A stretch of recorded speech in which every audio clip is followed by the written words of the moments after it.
Hello dear students, आज हम पढ़ने वाले हैं क्लास 10th मैथमेटिक्स प्रश्नावली 8.1। तो प्रश्नावली 8.1 की बात करें तो इसमें हम ठीक है, देखिए प्रश्नावली 8.1 की बात करें तो इसमें सभी क्वेश्चनों की जो संख्या है वो कितनी 11 है। ठीक है, इसमें यानी कि जो सभी क्वेश्चन है 11 क्वेश्चन है। तो इन सभी क्वेश्चन को हम पार्ट बाय पार्ट देखेंगे। ठीक है, तो इसमें हम क्या करेंगे, प्रश्नावली 8.1 के अंतर्गत इस वीडियो में हम क्वेश्चन नंबर 1 को देखने वाले हैं। ठीक है, इसलिए इस वीडियो को शुरू से लेकर अंत तक जरूर देखना। जो क्वेश्चन नंबर 1 है बहुत ही इंपॉर्टेंट है। ठीक है, बहुत बार एग्जाम में पूछा गया है। ठीक है, इसलिए इसको ध्यान से देखिएगा। ठीक है, तो चलो स्टार्ट करते हैं। देखिए क्वेश्चन नंबर फर्स्ट कहता क्या है। क्वेश्चन नंबर फर्स्ट की बात करें तो देखिए क्वेश्चन नंबर फर्स्ट कुछ इस प्रकार से है। त्रिभुज ABC में, ठीक है, त्रिभुज ABC में जिसका कोण B समकोण है। ठीक है, B समकोण मतलब 90 डिग्री है। ठीक है, AB आपको 24 सेमी दिया और BC 7 सेमी। ठीक है, जो AB भुजा है वो 24 सेमी है, जो BC भुजा है वो 7 सेमी है। तो निम्नलिखित का मान ज्ञात कीजिए। ठीक है, तो देखिए आपको sin A cos A sin C cos C आपको ज्ञात करना है। ठीक है, तो चलो देखते हैं किस प्रकार से हल होता है। ठीक है, तो यहाँ से हम क्वेश्चन नंबर फर्स्ट की बात करें। देखिए क्वेश्चन नंबर फर्स्ट आपको जो दिया पहले उसे लिख लो। ठीक है, तो यहाँ पर हम बात करें तो प्रश्नानुसार आपको दिया है। देखिए प्रश्नानुसार दिया है, आपको क्या दिया है, आपको AB भुजा एक को दिया है। ठीक है, AB भुजा आपको 24 सेमी दिया है। ठीक है, इसी प्रकार से आपको एक BC भुजा दिया है जो कि 7 सेमी है।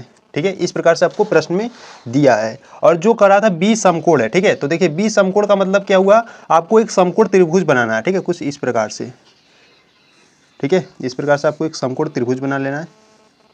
ठीक है, देखिए इस समकोण त्रिभुज को हम नाम दे देते हैं A B और C। इसे आप ध्यान रखोगे, आपको प्रश्न कहा था जो B है वो समकोण होना चाहिए। ठीक है, तो जो यहाँ पर जो B है वो समकोण यानी कि 90 डिग्री का है। ठीक, तो अगर बात करें यहाँ पर देखिए यहाँ पर AB हमको दिया है 24 सेमी। ठीक है, तो AB यहाँ पर हो जाएगा 24 सेमी।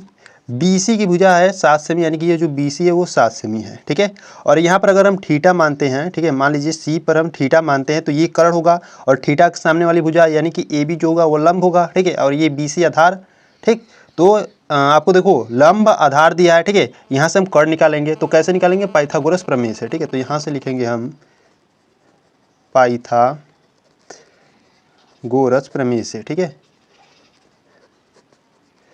पाइथागोरस प्रमेय की बात करें तो पाइथागोरस प्रमेय क्या होता है, कर्ण का स्क्वायर।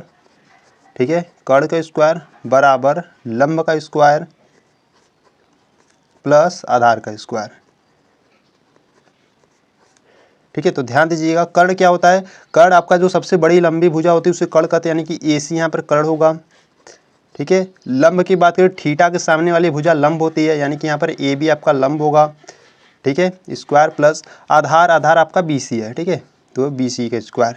ठीक है, देखिए हमको कर्ण यानी कि AC निकालना है, तो AC का स्क्वायर बराबर AB का मान यहाँ पर 24 दिया है। ठीक है, 24 और स्क्वायर प्लस BC का मान आपको 7 दिया है तो 7 का स्क्वायर। ठीक है, तो AC स्क्वायर बराबर देखिए 24 का स्क्वायर, देखिए 24 का स्क्वायर होता है 576। ठीक है, प्लस 7 का स्क्वायर होता है 49। देखिए 24 का स्क्वायर कैसे निकालोगे, 24 का स्क्वायर 24 गुणे 24 करोगे तो कितना आ जाएगा, 576 आएगा। ठीक है, स्क्वायर निकालना आपको आता ही है। तो जो यहाँ से अगर हम बात करें AC की, देखिए AC स्क्वायर बराबर इन दोनों को ऐड करो। देखिए 9 6 15 की 5, हाथ में आया 1। ठीक है, 7 4 11, 1 12 की 2, हाथ में आया 1, 5 1 6। ठीक है, 625, यानी कि AC बराबर हम बात करें स्क्वायर को इधर भेजेंगे तो ये अंडर रूट में चल जाएगा। ठीक है, और यहाँ से जो AC के इसका देखो 625 का वर्गमूल निकालोगे। ठीक है, तो 25 का होता है 625। ठीक है, तो इसीलिए 625 का वर्गमूल निकालोगे तो यहाँ से 25 आ जाएगा। ठीक है, यानी कि जो AC का मान है वो कितना आ गया, 25 सेमी। ठीक, तो आपको प्रश्न करा था, अगर हम बात करें फर्स्ट प्रश्न की। ठीक है, तो फर्स्ट में आपको कह रहा था कि आपको sin A, ठीक है, sin A cos A ज्ञात कीजिए। ठीक है, तो sin A cos A कैसे ज्ञात करोगे, देखिए अगर हम sin A की बात करें। ठीक है, sin A, तो sin A की बात करें तो sin क्या होता है, sin होता है लंब बटे कर्ण होता है। ठीक है, लंब बटे कर्ण होता है। तो देखिए यहाँ पे आपको ये ध्यान देना है कि यहाँ पर कोण क्या है, A है। ठीक है, तो यहाँ पर आपको कोण ये वाला लेना होगा। ठीक है, A वाला। ठीक है, तो कोण A के सामने वाली भुजा लंब है, यानी कि BC हो जाएगी। ठीक है, BC क्या हो जाएगा, लंब हो जाएगा, और आधार आपका क्या हो जाएगा, AB, और कर्ण AC हो जाएगा। ठीक है, तो यहाँ से अगर हम बात करें तो लंब आपका हो जाएगा BC कर्ण हो जाएगा AC। ठीक है, देखिए कर्ण आपका बदलता नहीं है, ठीक है, लंब और आधार ही बदलता है जब कोण बदलता है। तो BC की बात करें तो BC यहाँ पर कितना है 7 सेमी। ठीक है, तो 7/AC है आपका 25। ठीक है, तो यहाँ पे जो साइन A है वो कितना आ गया 7/25। ठीक है, इसी प्रकार से cos A की बात करें तो cos A, देखिए यहाँ पर कोण भी A है। ठीक है, तो A के सामने वाली भुजा क्या हो जाएगी लंब। ठीक है, कोण A के सामने वाली भुजा लंब हो जाएगी, यानी कि BC लंब है।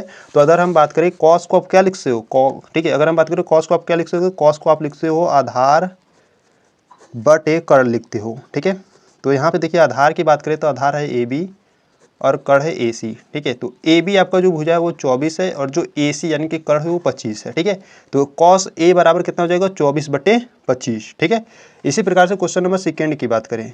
देखिए क्वेश्चन नंबर सेकेंड में आपको दिया था साइन C याद करने के लिए और cos C। ठीक है, तो इसी प्रकार से देखिए साइन C की बात करें तो साइन को आप लिखते हो लंब बटे कर्ण, लंब बटे कर्ण। तो देखिए ध्यान देना यहाँ पर कोण क्या है C है। ठीक है, तो कोण देखिए यहाँ पर कोण C के सामने वाली भुजा लंब हो जाएगी। ठीक है, यानी कि 24 क्या हो जाएगा आपका लंब। ठीक है, तो यहाँ पर जो AB भुजा यानी कि 24 लंब हो जाएगा और कर्ण आपका AC यानी कि 25 है। ठीक है, इस प्रकार से और साइन हो गया। ठीक है, इसी प्रकार से आप cos C देख लो, cos C को क्या लिख सकते हो, cos C को लिखते हो आधार बटे कर्ण। ठीक है, आधार बटे कर्ण।